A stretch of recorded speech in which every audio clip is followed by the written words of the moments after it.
Good morning, everyone. My name is Julie Samuel Wispin. It's my pleasure to welcome you, those joining us on the Zoom call and also on Facebook Live. A very special welcome to Kansas City Oasis. For those of you that this might be your first time joining us, a little bit about us. We're a secular humanist community, and we really feel like the human experience is better when it's shared, and we're so pleased that you have chosen to share this time with us on a blustery, cold, not quite ready for it, late fall Sunday morning. Wow, that was a lot of adjectives in a row. We are a place where we gather around our 5 values, which are people are more important than beliefs, meaning comes from making a difference, human hands solve human problems, reality is known through reason, and be accepting and be accepted. We have a really great lineup this morning. First up, we'll have our musical guest, Eddie Moore. Then we're going to do a little something special for our community moment. We're going to see if we have some kiddos that decided to join us in costumes for Halloween week this week.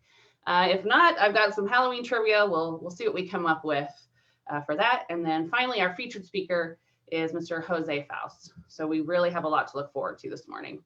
Without any further ado, let me give a warm Oasis welcome to our musical guest, Eddie Moore. I loved his bio that I saw on his website this morning, so I'm going to just read a little bit of that. It says, when you speak to Eddie Moore, you find an ocean of calm. When you listen to Eddie Moore, you find the depth of that ocean. Eddie reaches from the soul with every note in a deep way, with attention just below the surface. His yearning for exploration and curiosity in music contribute to an ebb and flow freedom of expression. Jazz runs deep in pianist and bandleader Eddie Moore's veins. Raised in Houston, Texas, he began his musical journey at Texas Southern University, where he later earned a Bachelor of Arts and immersed himself in the Houston music scene. As a lifelong musician, traversing a number of bands and styles, he relocated to Kansas City to study under Bobby Watson at the University of Missouri, Kansas City. Go Roos. I'm also a UMKC grad, where he received an MA in jazz studies. So let's give a warm welcome to Eddie Moore. Thank you. I'm going to start off with a standard entitled Like Someone in Love. It's one of my favorite pieces. So here we go. Thanks for having me, by the way.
Thank you.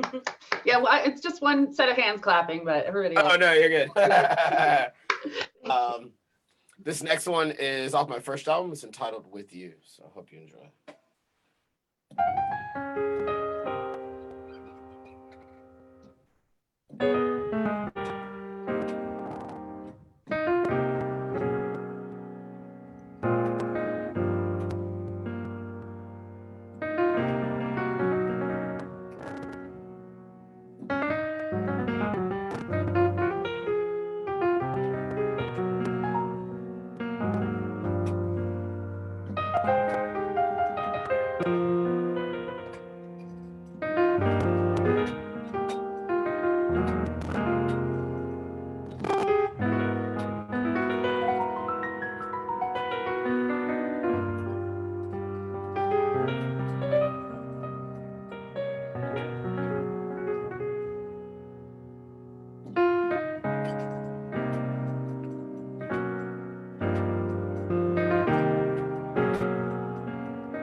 Thank you. Thank You're you welcome. so much. Wow, what a treat for a Sunday morning. That was beautiful. So Eddie and I will chat a little bit more at his next performance after the break about what he's been up to. We'll hear a little bit more about where we can get plugged into his music. So that is, we're really looking forward to that. Okay, so we got a couple of announcements before we get to the costume part of the day. So we have some celebrations. Sally Minden and Amanda Niedzwecki are both celebrating their birthdays today. So let's give some love to those lovely people here in our community. And then we also have a very special Halloween baby that I think is on today. MK Mustard's birthday is on Halloween this coming Saturday. So might reach out to these folks on Facebook, wish them a happy birthday, a happy next trip around the sun if you get a chance. If you or your family has a celebration you'd like to share, something great happened, you know, we could all use some good news, right? So if you have anything you'd like to share, please reach out to one of the MCs or any of the board members, and we'll make sure that we mention your celebration here on a Sunday. Another real quick announcement, we had planned to clean up our adopted park, which is Swarner Park over in Shawnee off Lackman Road. However, I am sort of part lizard and it was a little too cold, I think, for us to attempt a park cleanup today. So we're going to reschedule that for same time next Sunday. So next Sunday at 2 p.m. we'll be cleaning up our adopted park after Oasis next week. So there's an event for that both on the public page and the private page, so you can check that out, and we'll give some reminders during the week. Okay, so without any further ado, we're going to go to gallery view. And let me see who I can find. Okay, we're gonna go to the Bollinger's house. Good morning, Hayden and Shaylee. Do you wanna tell us about your, maybe mom or dad can unmute you and you guys can tell us about your costumes. Good morning. Ooh, good morning. Whoa, what do we got going? I see a dragon. Is it a dragon? And you have a dragon? Oh yes, and a cat or a bat? Is it a bat? We got a dragon and a bat. A dragon and a bat, awesome. So Shaylee and Hayden, can you tell me what is your favorite candy for Halloween? What's your favorite candy?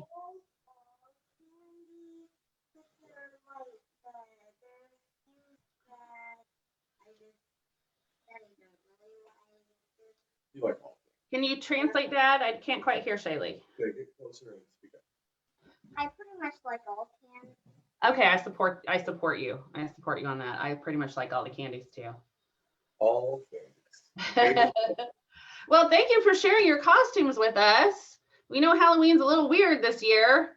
We don't get to do all the fun stuff that we normally get to do, but at least we can flap around in our bat. Hey, and I know, Hayden, that you have a special pumpkin that you really enjoy. Your mom shared a picture of you and your favorite pumpkin. You want to show the pumpkin that You want to show me your pumpkin? Different pumpkin. But Oh, a different one? Okay. Let's see your pumpkin. Oh, what do we have here? Oh, a painted pumpkin. Oh, get up nice and close there. All right. That is a lot of pumpkin. Oh, cool. That is a really awesome pumpkin. I love that. Oh, and then here's Shaylee's pumpkin. That is also very spooky. Oh yeah, the top is all red. That's cool. All right, I love it. I love it. All right, well, thank you guys. It's good to see you. I missed your faces. We're gonna see who else we have going on here this morning. So let's go to Mike. Is Micah ready? Micah, okay. Good. Oh, a very iconic costume here from Micah.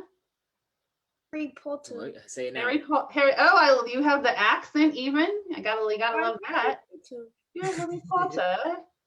Oh my, what's your favorite spell? Do you have a favorite? It's Spinter Patrona. Oh, okay. So what's your patronum? Do you know? I can't remember. Is it a deer? Maybe, or a stag? I'm trying to remember. Yeah. The deer. Yes. Yeah. So what is your favorite candy, Micah? Skittles. You know what? I read an interesting fact that said that based on sales, Skittles is the most popular Halloween candy in America. So you are in good company with Skittles as your favorite. Are you a glasses wearer, Micah, or are these just for show? You wear glasses? Just for show. Yeah, my son, when he was your age, had glasses that looked exactly like that, but they were not for show. They were for real. So are you going to get to, do you have any big Halloween plans, or has pandemic 2020 kind of ruined what you were planning? I don't know. You don't know. Did you get any treats yesterday? He got to help yesterday. Awesome. Yeah. You got to help? Yeah, so on our private page, you might have seen that we did some home deliveries for some of our Oasis kiddos, since Halloween is a little not what we would love it to be. I know it's my favorite holiday. How about you, Micah? Is Halloween your favorite holiday, or is there another one you like better? One of them. One of them, yeah. I also like 4th of July because I get to blow stuff up, but that's a discussion for another day. All right, Micah, thank you so much for showing us your costume. Thank you. All right, let's see. Who else do I see? All right, now all right, so now it's adult costume time. Sarah, Sarah, tell us about your costume. She's like, I don't wanna. It's just I'm just fancy. You are. I'm just fancy today. Yes, you are. You are just fancy. Oh, But, you didn't see the rest of mine. So here's the rest of mine. So it's sort of, ooh, yeah, it's sort of like a sugar skull meets COVID mask, COVID mask. I like it. That's kind of what I was going. I did. Inherited Dog has an outfit though. Let me get him. Oh yeah, get the puppy costume. Oh. Let's see what Missy is dressed up. Oh, so Missy is Missy is caught up in my fancy. in your fancy hair situation. Okay. Missy is a spider. Oh my. So Missy Enjoying it, as you can tell. she loves it. Okay, good. She's enjoying it. You were- Unfortunately, I'm now somebody who has a dog that wears coats. So, which I never thought it happened, but so I put that on her and she thought it meant something else. Oh, like that she got to go outside. Yeah. Yeah. Fair enough. Yeah, Nikki and I were discussing earlier that really the best reason to get a dog is for the costumes, because I have cats, and putting a cat in a costume really is, maybe a trip to urgent care is what would happen after that. But dogs are. I do actually have a cat and a little devil costume. So we'll see. I'll see if that. You can try it. Very brave. Very brave. Okay, so let's go back to the screen here and see who we've got. Okay, so we have David in a nightmare. Well, we're going to put you on spotlight real quick. You don't have to talk to me if you don't want to. We got David in A Nightmare Before Jack Skellington. I'm just being festive. You're being That's all. festive. Yeah, me too. Yeah, just Also, being like, festive. my pumpkin dress on today besides. And Lindsay went and I'll switch over to Lindsay briefly, changed into her Halloween dress also. They're very comfortable, I find, Halloween dresses to be. So, okay, and then we'll go to, let's see who else we got going on here.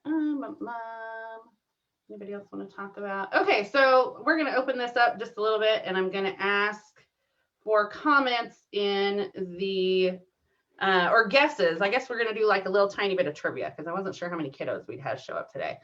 So here's a tiny bit of trivia, and you can put your answers in the chat and let me know what you know.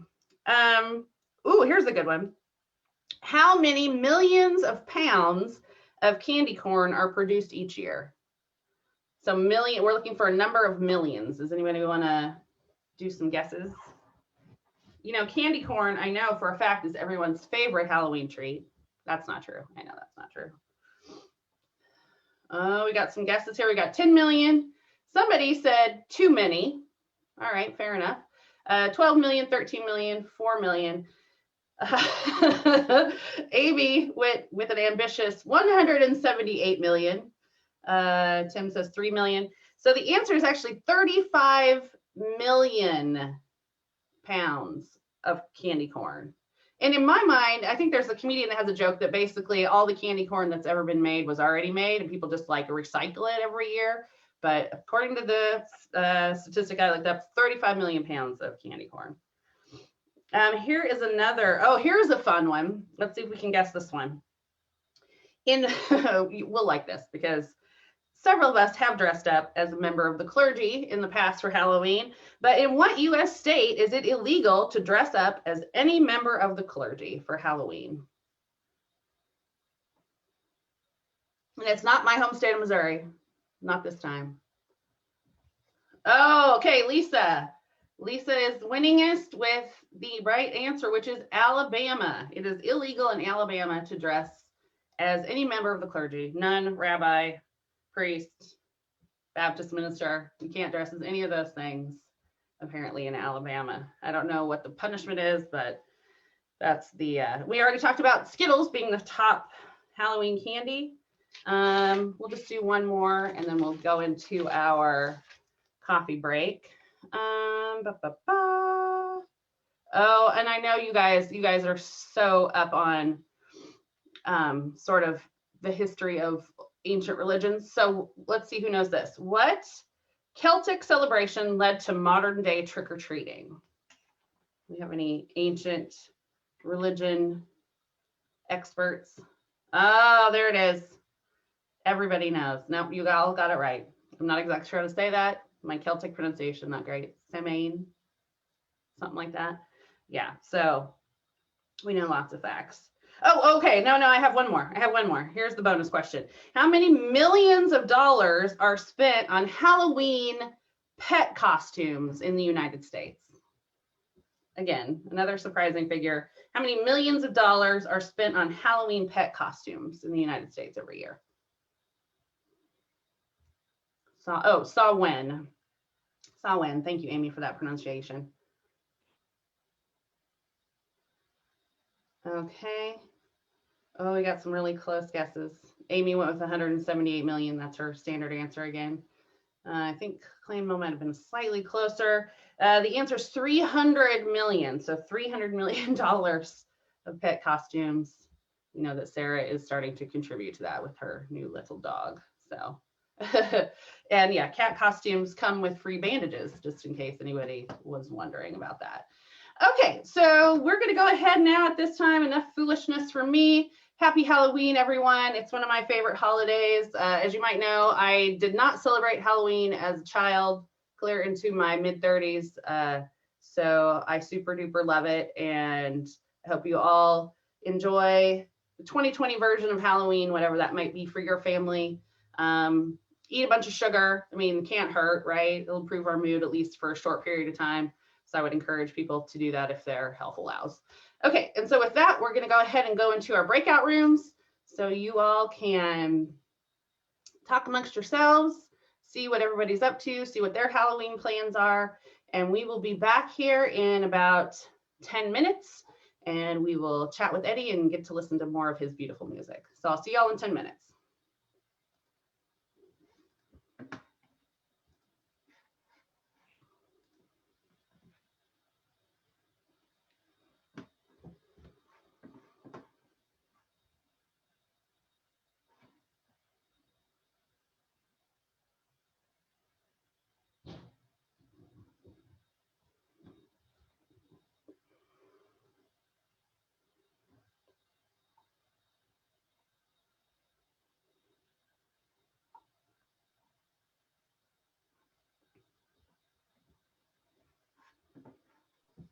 Can you hear me?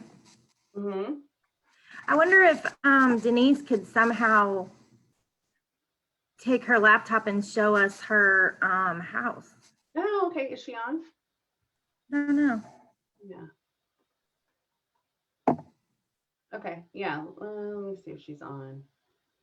If she is, I'll ask her to. Of course, we'll end up She'll be trying to hold the thing and then trip over something. Oh, yeah, that would not be good. Okay, maybe. Watch her demise live on. Yeah, no, we don't need her tripping over things any further. Okay.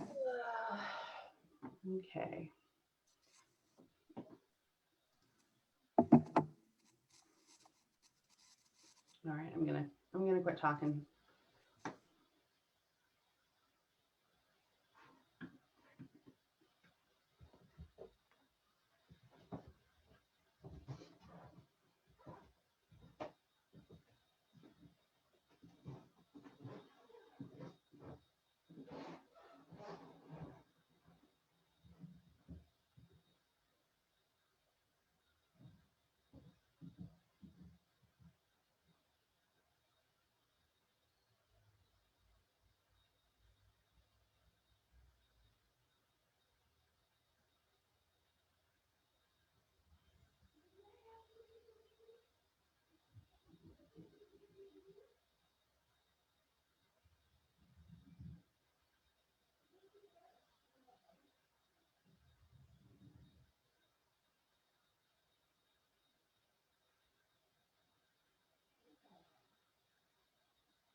you guys hear me? Oh. I guess. Was that a nod? Yes? That was a yes. Hello. Hi. Not sure who's speaking. Welcome back to the main room. So we're going to, here, let me go ahead. We're going to mute a few folks. No offense. So we can get back into our program. And let's see if I can see Eddie's face. Let's see. Oh, Eddie. Hello. Hi, how you doing? Good. How are you? There you go. So let me get you on. It's enough looking at me. Let's look at you. Okay. So let's chat a little bit about what you've been up to. First off, I'll mention your website, which is eddiemoremusic, all one word.com. But yeah, if you could tell us a little bit about how your 2020 has been, what you've been up to musically, kind of with live performance in venues not really being a thing right now. Sure. 2020 has been, of course, pretty weird, like for everyone. I guess since we went on quarantine, I guess for the year, I've actually been building a studio space, which I'm in right now. So I've been basically living here and working on tons of music, learning about recording and running a studio space. We've been doing a lot of recordings. I finished my album here and did all of the post-production. So we did most of it like half and half here and then half in Omaha with some friends that have an amazing studio there. Cool. We released our project in October, and it's from a new band that I started. So I have Eddie Moore in the Outer Circle, but then I started another group called We the People. Okay. And it's a trio format, but then sometimes we add a DJ and we add guitar. The music is kind of something for everyone. It's still jazz as we're improvising and doing all that, but kind of dips into some other lanes. And I'd say there's something on there for everyone.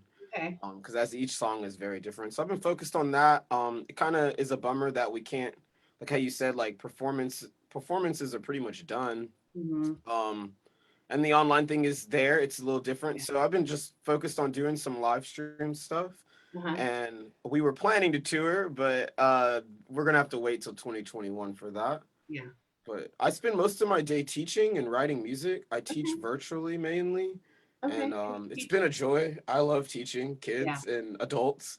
And adults, everybody hear that? I teach I teach all ages. It doesn't have to be jazz, like it's just a lot of different things, and so it keeps me sharp and learning some different stuff and doing that. And I love recording. Last project we did was Marcus Lewis is coming out with the new one. So really? Wow. Okay.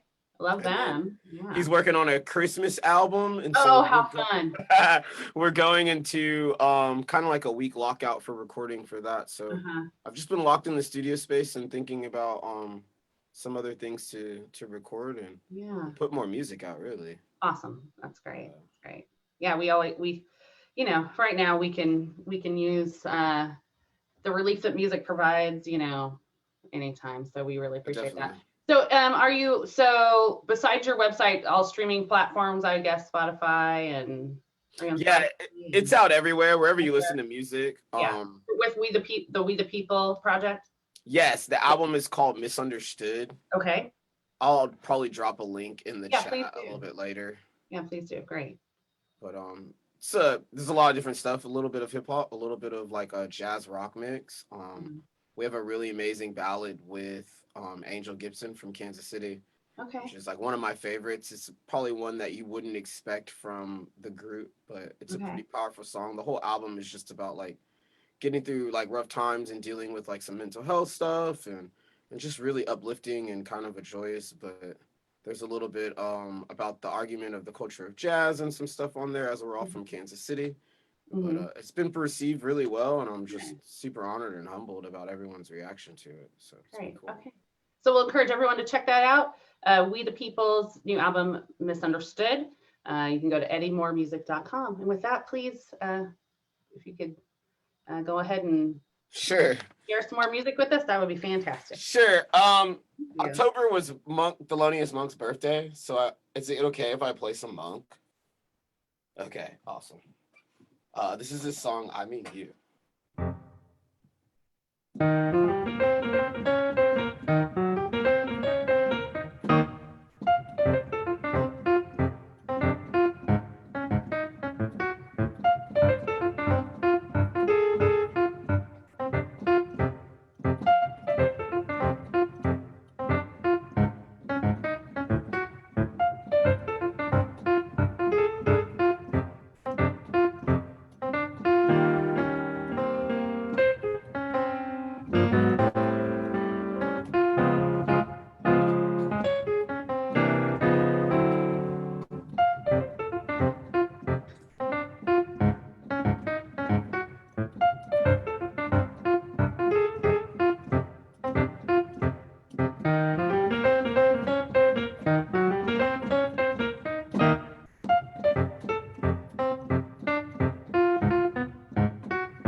Woo!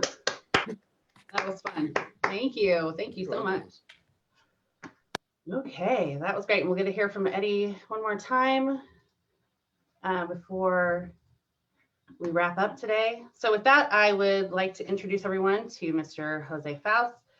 Jose is a writer, performer, visual artist, and independent teacher and mentor with an interest in the role of artists as creative catalysts for community building. He is the founder of the Latino Writers Collective and sits on the boards of the Latino Writers Collective, DSKC, and Charlotte Street Foundation. Mr. Faust maintains Carrillo Studio, a fine art studio practiced in downtown Kansas City, Kansas, and has been involved in a series of mural projects locally and internationally. His book, This Town Like That, was released by Spartan Press. His second book of poetry, The Life and Times of Jose Calderon, was published by West 39th Press. And with that, it's my pleasure to welcome Mr. Jose Faust. Thank you for the invitation. And I'm hoping and assuming everything is fine on the listening end. Thank you, Eddie, for that Monk piece. I love Monk, especially on a day like this. Monk seems just perfect. So I'll listen to it after this is done. I'm very grateful, actually, to be talking to you. I really had no idea what KC Oasis was about, but I think my story totally aligns with the purpose of your group, honestly, or the people that have gathered here today. I'm going to talk a little bit about my experience as an immigrant and how in some ways it's kind of prepared me for this pandemic. I like to tell people I came here when I was 9 years old. I recall specifically the moment we landed. I'll never forget that date. It's imprinted in my memory. December 29, 5:30, 1964, Miami International Airport. We landed 5:30 in the afternoon. My brother and I had come on an Avianca Airlines flight to what we assumed was going to be a little visit. My grandmother had taken care of my mother and I when my mother moved up to the States. So my grandmother basically had charge of my brother and I for about 5 years. And so whatever trauma attached to my mother having left, by the time 5 years later comes around, I really had no sense of mother. I mean, my grandmother was my mother in a lot of ways. Assorted aunts and uncles were my other go-tos, my other stability, my foundation. So when my grandmother said to us that my brother and I, that we were going to go to the States and visit our mother, see our mother, I think I heard see, I didn't hear visit. You know, I was just like, okay, so we're going to go like we would go to an aunt's house or something. But I remember very distinctly where we would go by train to visit our other relatives. We got on our first plane trip and we left Cartagena and landed in Miami, like I said. And I think within moments, literally, I had the strange sense I was never going to go back to Colombia. And I've never been back. I've been back around the area. I have a family in Argentina. I've been to Argentina. I've been to Bolivia and Chile and Ecuador, a little bit of Peru, but I've never been back to Colombia. And I think what literally happened is that when we came to this country, there used to be a show back in the 60s, it was called, or 80s, I think it was called Arrested Development. And the only thing I can tell you is that that's exactly what happened to me and my brother. At 9 years old, we arrive, and I have a very strong sense of who I am. At 9 years old, I'm beginning to figure out some things. There's music that I like. There's food that I'm very particular about that I like. Colors that I like. The things that I'm interested about, the things that draw me in, that hold my attention. They're very familiar. They're driven by the place I live in. Colombia is a very verdant country, very beautiful. And the things that I have memories of definitely are the fauna, the greenery, the music, the food.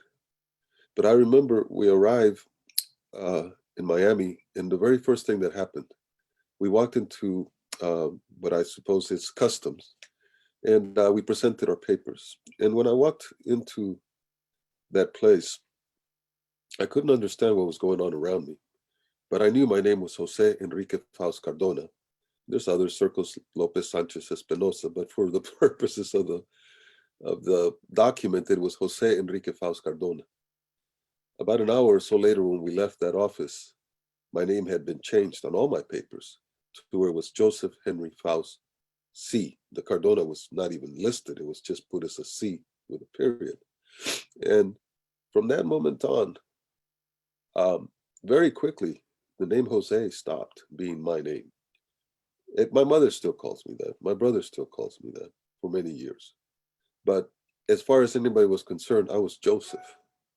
And it sounded kind of foreign to me. It literally still does in a lot of ways. I have a hard time with it. I actually prefer the Italian, Giuseppe. I could be Giuseppe. I'm going to be somebody. Giuseppe sounds good. Joseph sounds kind of somber, right? But I go into school. All of a sudden, I'm in a school where nobody speaks the language I speak. We moved first over here to the west side. At that time, there were a lot of refugees and immigrants that were coming from South America, fleeing potential political unrest and stuff. You got to remember in '59, we had the overthrow of the Batista government in Cuba. So there was a lot of unrest throughout South America, and it continues even to this day. But the west side was our entry, and I still heard Spanish there because there were a lot of families that were coming from Ecuador and other places familiar to me. Uh, but then my mother decided she really wanted to live in the suburbs. And so 2 years after we've been living in the west side, and I have began to adapt. All of a sudden, the food is different. It's more Mexican based. It's more American based. It's distinct and different food. I'm getting accustomed. I'm beginning to hear the words, and I'm beginning to appreciate the language. The music is weird. The Beatles are big now, and that was, I like to say we came with the British invasion. But that was the Beatles, it's like, okay. So I remember as a little kid, we had these mops. It's funny, but I remember this clearly. We took the mops off and took the heads off and put them on our heads like we were Beatles. We acted like we were playing She Loves You, Yay, Yay, Yay. That's a fond memory. But I was telling earlier when we were in our chat group, I had never seen snow. And my images of snow were very much driven by American television. So we would see White Christmas. My grandmother loved that thing, so we'd watch this show. And there was this thing about snow. And I remember for us, we always tried to replicate that idea of a wintry Christmas. So you can imagine it's 86 degrees outside. You're playing out there, and then all of a sudden, you go and you get a tree and you take all the leaves off of it, and then you spend basically a whole weekend, all the kids with glue and little styrofoam balls trying to make the thing look like it's full of snow. It's a complicated thing. But in the end, it looked like snow, right? It looked like we had a Christmas thing. When we first came here, I remember it was snowing, and I had seen these images of the snowman, and I wanted to make a snowman. It was cold as hell. I'm not going to jive you. I was not used to being that cold. But we saw snow, so I wanted to make a snowman. And I remember my brother and sister and I crying because we didn't understand that there's powdery snow and there's wet snow. And no matter what you do with powdery snow, it's just going to make a pyramid. It's not going to make a ball. And that was my first disappointment, and I've never gotten over it. I hate winter. I can't stand winter. I'm so disappointed that summer gave it up so quick to fall, and fall is just disappearing right before our eyes. So yes, I'm very disappointed. But a lot of this is to say that a lot of the unfamiliar put me in a space where I really was always struggling to try to find out a balance, right? Language doesn't sound the same. My mother made a decision when we were young that she would not speak to us much in Spanish because she wanted us not to have accents. My mother has a very big accent, and I saw how it kind of like people judged her the minute she began to speak without really knowing her. And my mother was afraid that would happen to her children. So English became really my first language. I mean, it will never replace Spanish, but in a lot of ways, it's been my dominant language because of that effort. And I can remember distinctly one thing that happened to me. I was 18 years old. I was working on the West Side. I was delivering Mexican products. And I remember I hadn't used my Spanish for a long time. I'm going to say since I was 12. And I remember going into this market, and I was talking to the man, and I was trying to sell him the Mexican products I had. And I had taken a friend with me who was riding along. He didn't have anything to do that day. So I'm having this conversation with the man. He's making his order. I'm telling him what I've got, when I can bring it, and so forth. And then we say goodbye and we head out. And then my friend, as we walked out, looked at me and says, "Dude, I didn't know you spoke Spanish." And I said, "Well, it's been a long time, man. I'm not sure I can even speak it." And he says, "You just spoke to that guy the whole time in Spanish." And thinking on it, the only thing I remember is Spanish. And I'm not even thinking, just had a whole conversation with him in Spanish. I think that tells me a lot about the things that we build inside ourselves are kind of key. We really do develop ourselves at a very early age. And then the rest of our life is basically reconstructing that little Eden that we might have had for that moment. As an artist, that's all I've ever been trying to find. When I was felt like I had an equilibrium in my life, that I kind of had a sense of where I belonged. This transition into a different country, into a different way of maneuvering is very chaotic, is very traumatic. But I've never really felt that the trauma defined the way I would approach things as much as it set the conditions for constantly looking for something, a community that I could fit a part into. Sometimes that meant having to create that community myself. And I think that's why I'm an artist. I really do believe in the idea that we all are artists to a great extent. And the only thing we really strive, the only art we really ever make in our lives is the idea of building the communities that we are comfortable living in. For me, that's a community that's not based on a lot of ideologies. I think we adhere and aspire to some things intuitively. But this idea that we all can share, that we can all love, that at base, we are all one. And that the distinctions that arise come out of fears, an inability to reach across to each other, to understand who we really are, because in some ways we're running from our own selves. And I think I have found in art that vehicle by which I can approach that equilibrium. I believe in art. Now, I started this by saying, I think in some ways this has made me, I don't know, being able to handle this pandemic a little better. And I say that because Eddie kind of touched on it. I know a lot of artists. I work through an organization called Artist Inc., where we provide facilitation and workshops around how to sustain your career as an artist. And one of the things that has happened with this pandemic is just the disastrous, and I mean calamitous, things that have resulted in a lot of artists' life. I know a lot of creative people that, to me, have been models, right? I've looked at the things that they've done and aspired and judged myself if I'm leading and doing the right thing through their example. And I've seen them go into these kinds of, there's two ways they've approached it, right? At the very beginning, a lot of artists said, oh man, we've got to create. The moment demands more of us. We're artists. This is where we thrive, right? And people just went crazy, working their butts off, doing everything, throwing stuff out there. And then there was the other group that was very silent, the ones that really had to question what they were doing. They had to take a break, take a breath, try to figure out if art making meant the same thing before. And they're not necessarily one is better or the other. I mean, I've gone through that. The first month that this happened, I didn't know what to do. I didn't know how to get my work out. I didn't really care, honestly. But then it goes in cycles. I get motivated again. And then the course of event comes along and I get dismotivated again. It's a nice way to live, I guess. I'm embracing that right now. But it does kind of, in a way, reflect a lot of the things that I went before, because now I look around and the things that I used to love, man, I love food. I love to eat.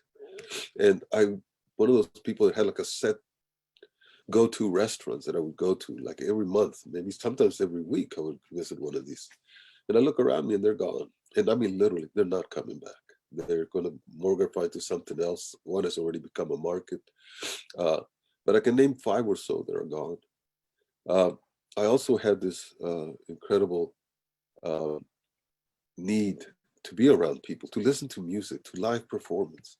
Because as a poet, I also like to present my work, and I love the idea of having an audience to feed back from. And all of a sudden, that's gone, and it's gone in a way that I'm not sure how it's going to come back. And when it comes back, I'm not sure what it is that us artists are going to be presenting to you, because being cut off from the people that we basically have this symbiotic relationship with gives us a lot of inspiration too, right? And right now, absent that communication, that two-way, in some ways, I think we're in our own wilderness right now. And that is the feeling I had when I came to this country. I had no role models to follow that I could intuitively understand outside of the ones that were being imposed on me. Be this person.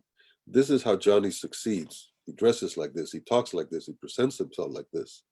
Jose, that's not you. That's not the way you're going to get. Actually, they didn't even call me Jose. They called me Joe. I've lived Joe for so long. I said, people that know me as Joe, I tell them their grandfathered in. They're welcome to call me Joe. I'm not going to be upset. Jose is what I prefer. But this thing is, who am I in this world that I don't understand? That changes so rapidly. I come of age basically at the end of the 60s, early 70s. Drugs are a big part of my life. I'm rebellious. I'm a youth with really no anchors right now. I'm no father. My father had died early, and my stepfather was not really a presence in my life. So I'm looking for ways to find my own footing. I try everything. I go into drugs. I go into, I'm not going to say petty crime, which is with crazy kids. But in that sense, I found myself having some rude awakenings. And the only thing I could tell you is that I found my way through the kindness of others. And I don't mean the kindness of they just give you money or something like that. No, it was the kindness that they took the time to say to you, hey, you're an intelligent guy. You're messing up here. And they would stand up and say to me, it came in the form of teachers. It came in the form of elders in the community. And it came out in the form also of my mistakes being reflected right back in my face, some with very serious consequences. I almost died in an encounter. And I think those things woke me up. Now, I didn't run to religion. I was raised in a Catholic faith. My grandmother was destined, I mean, she definitely believed that I was destined to be a priest. And she was raising me that way. I used to have to say the rosary with her every night. And you know what? The only thing that I've taken from that is, in a strange way, I find comfort in the idea of ritual, prayer, saying that prayer. I've totally taken it away from the context of dogma, from faith. I know that faith is in me in some way, but it's really become more a faith in the potential that we have in each other to help each other through things. And it's become even more evident right now through the things that we're going through with this pandemic one, this incredible political instability where we can't even have a conversation without devolving into name calling. I myself am guilty of it. I have drawn a line in the sand. I have said that if you value property more than you value human beings, we're on opposite sides. And it may be that we are at war already with each other. That is a hard thing to accept, because I've never have felt that I had to make that choice. I could accept that people would have those feelings, but I could live my life without thinking about them too much. But now the stakes are much too high. They've entered into the political arena. They've entered into every facet of our lives. People are afraid to even do the most basic of human things to help each other out, to wear a mask. Even if, I mean, my God, I can think of worse things to do in the world than wear a mask, you know? I mean, it's like, and if you don't want a mask, don't put yourself in it, you know? Don't go out there and make this a big case about something. And it makes me wonder a lot of the times where our priorities have gone. It's not about building the communities that we are comfortable in anymore, but it's excluding those who we feel threaten the communities we're building.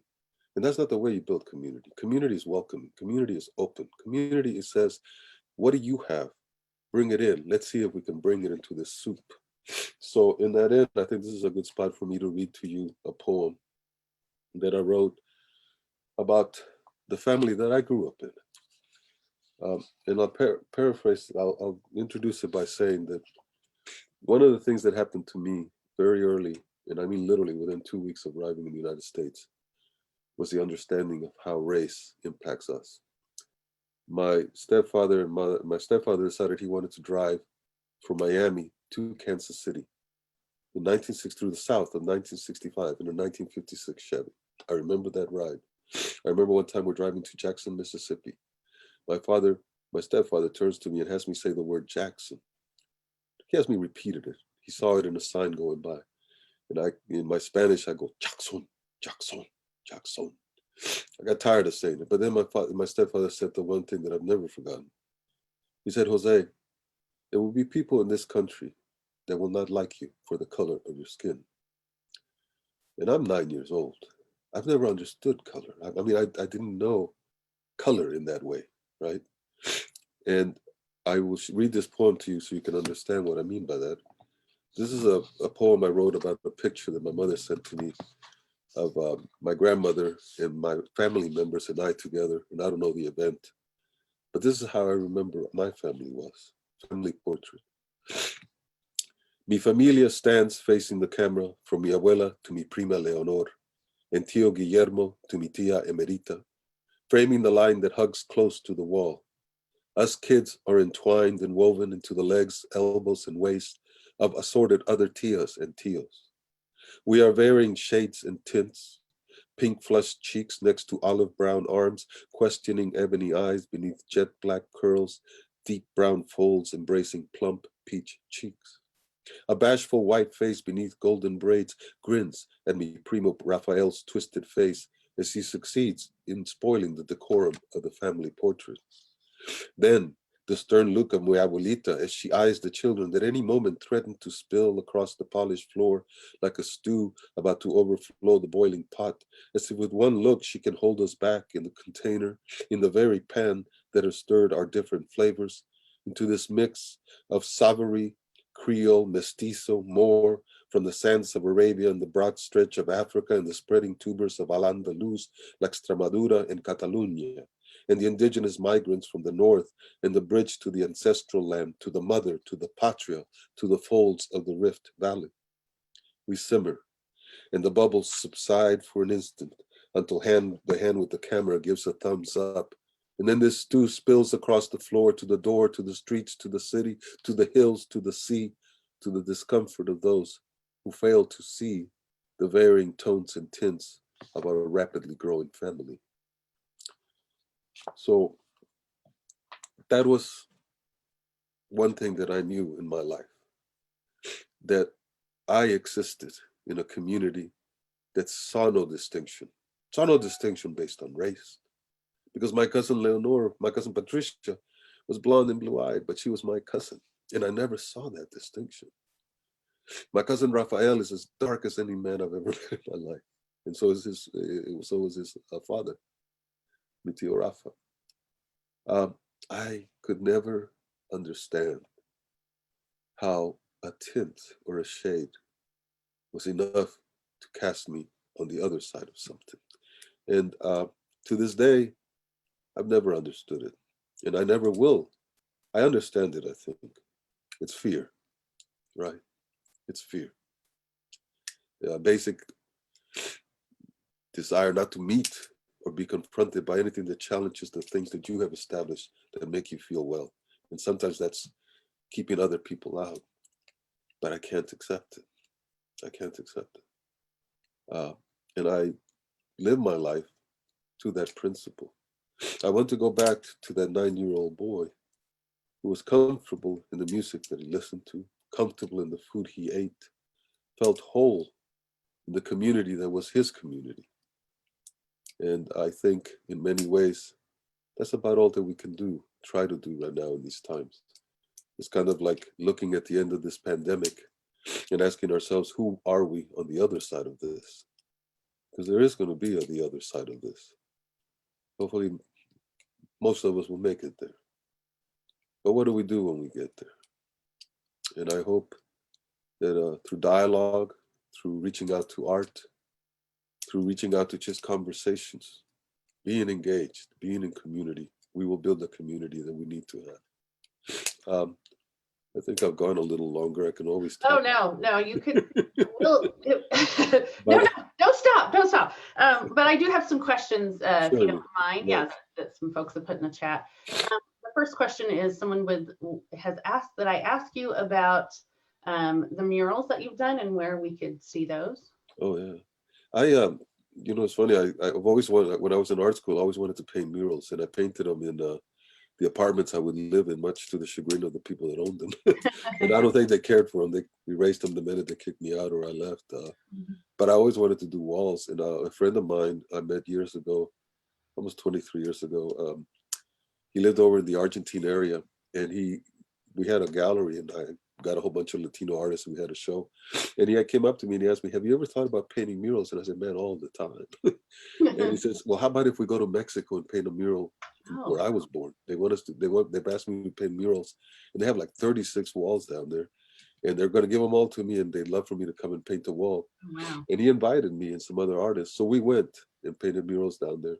We were there for about a month and a half. We came back, and then he looked around. He says, there's this big wall by my house, the Argentine wall. It's like 2 blocks long, literally 2 blocks long, 660 feet long. about 18, 19, 20 feet average height, the length of it. And he wanted to paint a mural about his community. And that's what started it off. We painted this long mural. And then we started getting calls from people asking us to paint murals. We painted some down in the River Market. There's 2 large ones we did there. One's obscured now by apartment buildings. And then I was asked to, with my partner, Alicia Gambino, who no longer paints, we were asked to do a series of murals in KCK regarding the different communities that are there. Because KCK, outside of KCK and the northeast area of Kansas City, Missouri, are the most diverse communities in the whole city, bar none. You can go there and eat any kinds of food. And so we did that. We painted, I think I painted about 8 murals down there, some with kids that talked about that community. So you see them down along Minnesota Avenue. There's 2 in the River Market. There's one up on Main Street, across from Denny's. There was one that we did for the sister cities of, one of the sister cities of Kansas City, Kurushiki, Japan. So I think like around Kansas City, there's probably about 20-some plus murals. I think it's like 30, and a few are gone now. They've kind of been erased. So yeah, that was my, and I still love murals. I would love to paint them, but now everybody and their mother can paint a mural. There was a time when you couldn't get a wall to paint a mural. And I loved graffiti artists because they were the ones that were out there doing it when they could. So yeah. Fantastic. I have another art question about the Goethe pop-up. Oh yeah, the Goethe pop-up, yes. If you could talk a little bit about that for us. Yeah, that was a project. Oh God, I'm gonna forget. See, I should have had his names in front of me. I'm very horrible with names. But it's an artist in Chicago that did this billboard where she put "There are Black people in the future," because she was noticing, there's this absence of us, from her point of view, Black people in the narratives that we talk about. Take about future events or stuff like that. These narratives don't exist. And she was going, well, wait a minute, there's going to be Black people in the future. What are we talking about? And so she put a billboard down here, and then Jada Patterson, an artist here in Kansas City, reached out to about 9 of us, 9 of us, to see if we could address this issue. The Goethe Institute is part of the German cultural ministry, and they have a program here in the States, and Kansas City got one of their pop-ups. I think they have bigger presence in other cities, but Kansas City got a pop-up, and so they invited us to take this idea of that image and think about that and see if we could come up with image that they could put on their wall. And so if you go down there, I think it's like 19-something Main, you'll see the different things that with. For myself, I looked at, I'd written this poem about the Amistad, which is the slave ship that ended up in up in Boston, in the Boston area, somewhere northeast area. At the time, back in the 18-somethings, when the U.S. had basically outlawed the transatlantic trade. So they were letting slave ships come into the country. So there becomes this idea of, well, who are these guys? They were slaves. They overpowered the people that were managing the slave ship and managed to end up in New England. And so the idea is, well, if we don't recognize the slave trade, these basically are free people. But then the argument becomes, no, they're property. And I think that really goes to this thing about how can a human life be property? And so I wrote some images based on, you can actually find the transcripts of the trial in I think they're in the National Archives. I found records of them. And what was amazing is that you actually have the names of the people and a little bit of their stories. And I think they're like 30-something, 35 survived out of the whole group that came. And it's an amazing document. It's a really beautiful history. So that was my contribution to that. And the idea is, I think you look back at the past in order to inform the present and build on the future.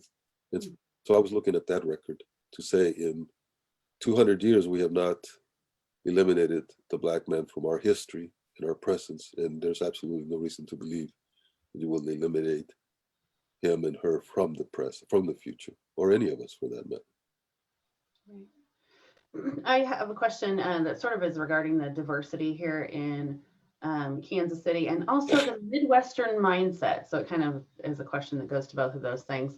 I'm sure the likelihood is that some people had some assumptions about your national origin.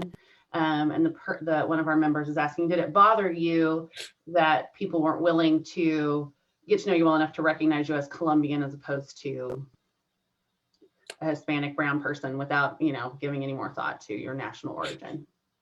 Well, I'm going to tell you a little story, and it's a little shameful story, actually. I don't think, when I think on it, when I reflect on it, I don't give myself very many plaudits. I remember one of the things that happened when we came to this country was we immediately all became Mexicans, right? Because everybody brown and living on the west side was Mexican. Right. And so everywhere I went, I was always called a Mexican. And now my mother had she has a very troublesome relationship with the others, right? So my mother would always use it as a term to castigate me. She would say, "Mijo, why is your room so dirty? It looks like a Mexican's room. Interesting. Why is your car so dirty? It looks like a Mexican's car." And some of that kind of like played on me one time. And I remember it was a friend called me Mexican. And I got really mad. I said, "Damn it, man, I'm not Mexican. I'm from freaking Colombia," right? And then immediately I felt bad because I was saying it in such a way that reflected that to be Mexican was to be bad.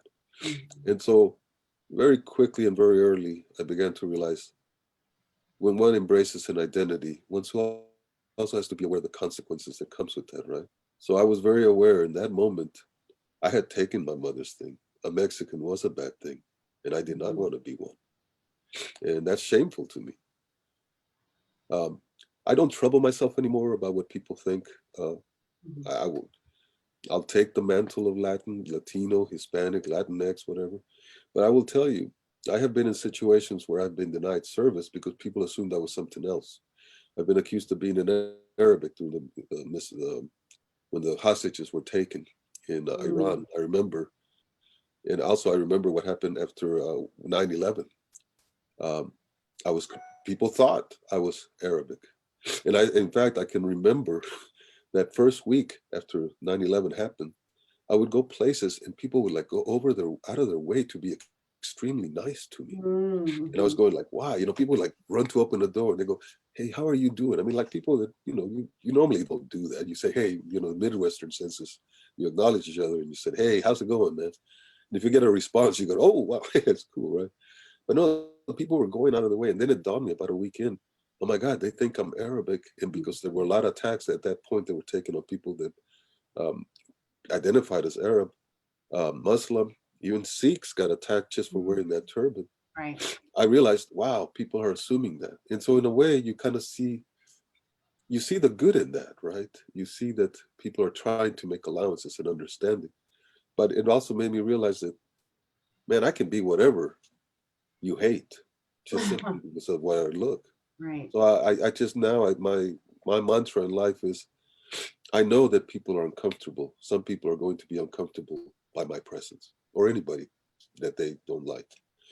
And for me, it's like, well, if they're uncomfortable, why should I be uncomfortable? I'm okay with who I am.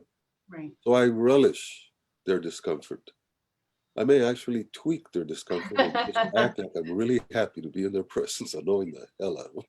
Well, and like you said, I mean, earlier, that a lot of that is fear. I don't, that for many people that, fear of the unknown, I feel sorry for, I mean, in a lot of ways, I feel sorry for those people because you miss out on so much by not Oh, you do. embracing the thing that's different than you, right? So, Yeah. yeah. You eliminate a whole bunch of experiences. Oh, from yeah. life. A whole bunch. Okay, so we have a mixed activist has a question. They are a teacher in KCK, and they're wondering how they can support their kids who are emerging language learners, and how can they make sure that the kids feel safe to share their cultures in the classroom? I think by compare and contrast, right? With the idea that the contrast is not going to be that bad. Compare cultures. I don't know if any of you are really aware of this, but think about a cultural tradition that transcends no matter where you're at. A wedding. I was in Egypt once, and the guy that I was with took my friend and I to a wedding. And I tell you, it could have been a Latino wedding. I mean, it's a little formal thing, but there's the wedding couple right there, and there's all these friends and families, and there's music and food, and there's this incredible vibe of joy, right? I've been to a Polish wedding, same damn thing. The service is long, right? Catholic Polish weddings are just as long as Latino weddings, Catholic weddings, high weddings. But it's like, okay, so you're bringing two people together. And how do you do that? You celebrate with the things that are culturally your thing, right? There's the dance, there's a celebratory dance with the bride and the father. I mean, that transcends everything. It's how can we be so similar in certain things, Right. and yet that be enough for us to be different? So I think when you have kids, you show them a traditional wedding, show them a traditional Polish wedding, then throw them a traditional Mexican wedding. Big thing. Show dance, show music, show poetry.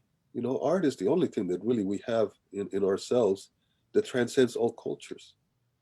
We can hear music and embrace it without really knowing what its roots are. We can move our feet to something. So no, this idea that, it is traumatic. I will say this, it is very traumatizing for kids to be in that point where they have to literally let go of the things they know in order to be able to accept it into an environment that may not really want them there anyways. That's very traumatic, and it takes a hell of a lot to be able to survive that. And I think teachers are very important in teaching that to the other kids in the class as well, to say, you know what, this is a big canvas. We all have, when you paint this, we all have the same experiences. I think that is the main important thing. I would celebrate, take a passage of something in Spanish and a passage of something in English and just have them hear the words, not try to understand anything, just hear them, feel stuff intuitively, feel stuff the way we are as humans, right? We respond to senses and let our senses be the thing that drives us to that kind of commonality we all have, that we all share. And invite me to come to your class and I'll talk to the kids. I was gonna say, I bet they are angling to invite you to. Yes. No, I'd love to do that. They have just responded that they would love you to come to their class. So maybe I never turn anybody down. Or virtually, yeah. Yeah, either way. Because like you, I mean, I have a lot of hope for, and I don't know, as we age and whatever, I think we put a lot of our hopes in what the next generation is going to be able to overcome as far as how they feel about each other and how they look at the world. And I stay hopeful about that, but that's, we've got to do what we can to support our next generations in that endeavor too.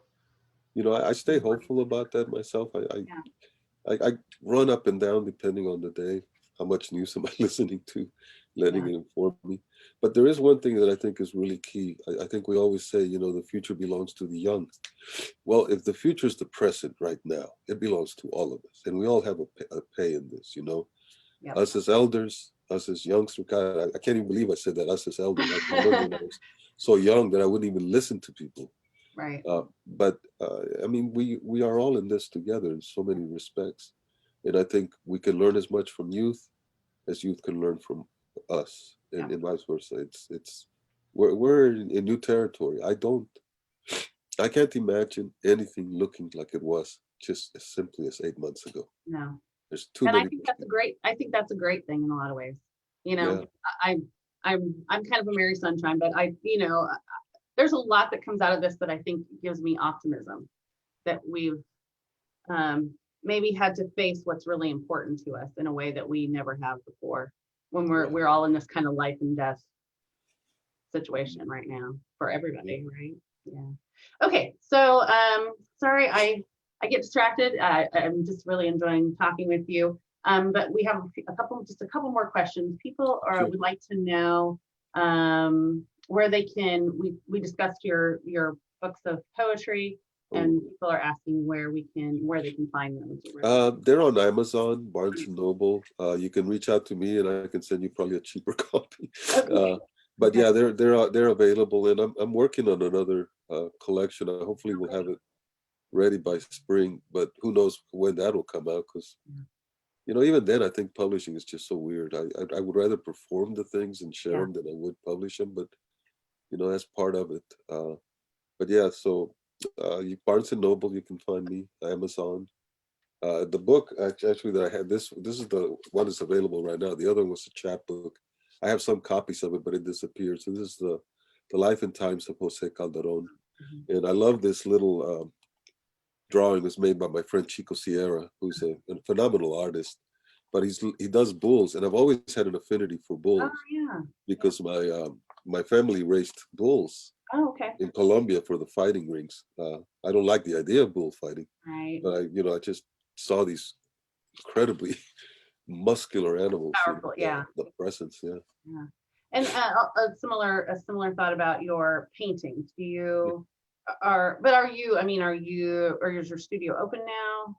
Yeah, I have my studio. Frankly, in the last 3 months, I have not been there. I've gone in there to take things out, put some things in. Lately. I've been doing more writing than I have anything, thinking a lot actually. Yeah. But no, I'm in that point right now where the studio's starting to call back on me. I'm getting tired of looking at the four walls of my bedroom. Even though I painted them, I think I've had enough of them. No, but I have a studio in downtown KCK.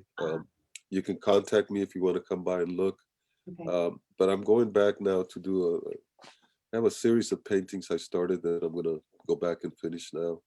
And I have some drawings that I've really kind of been playing with that I think I'm just gonna sit down and make a series of. So I have projects, and with pandemic, it's not like I have to be somewhere, I'm making a living, doing workshops and stuff like that. I teach as well. So I stay active. And so, yeah, if anybody wants to reach out, you can reach me we can meet at my studio. Wow, well, what an offer, everybody. Okay, well, I just I'm sad to have to end our conversation. It's been such a pleasure that you were willing to share this time with us. Your poetry was just beautiful, and I mean, very evocative. I could see your family gathering for the photo in all their shades, and it was just really beautiful and moving, and we really Next time I'll find the photo.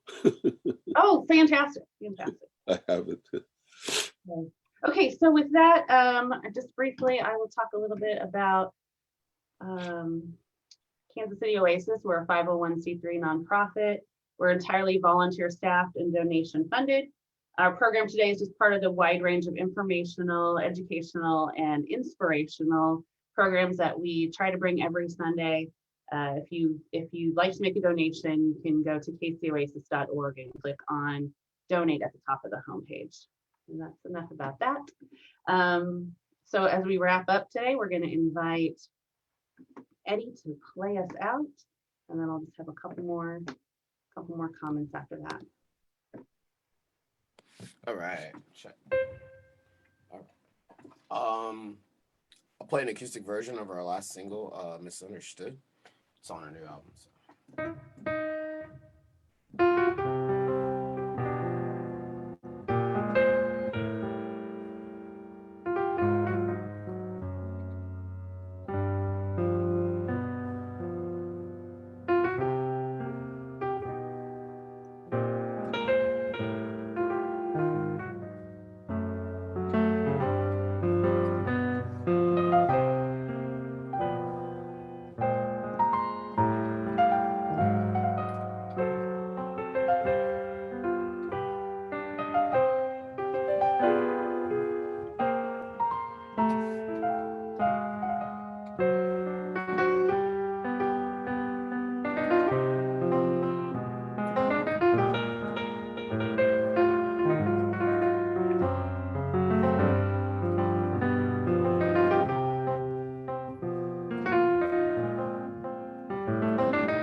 Beautiful, beautiful. Thank you so much. Thank you. Thank you so much. Ooh, what a Sunday, everybody. What a Sunday. I feel so privileged to have been your host this Sunday. Just a couple more announcements. We are looking for more MCs. If you would like to give this a shot, give hosting a shot, we would love to have you share your talents in that way. If you look in the link there, we see the links to Eddie Moore's music and this newest album. So that's something we can check out as the week goes on. We want to thank all of our presenters, Eddie Moore, our Halloween kiddos. We hope that they have the best possible Halloween in living in the pandemic. Eat lots of candy. Tell your parents I said it was fine. Also, Mr. Jose Faust for joining us and sharing his story, his poetry, and his heart with us this morning. So with that, everybody stay warm, stay well, keep in touch with each other. Again, this week I'm going to challenge you to reach out to someone here in our community or reach out to someone else in your life that you haven't talked to a while. Check in on your people, see how they're doing. And just be kind because we all need it, right? Thank you so much for joining us. I'm Julie Samuel Westman. We'll see you all next week. Thank you so much. Okay. Ooh.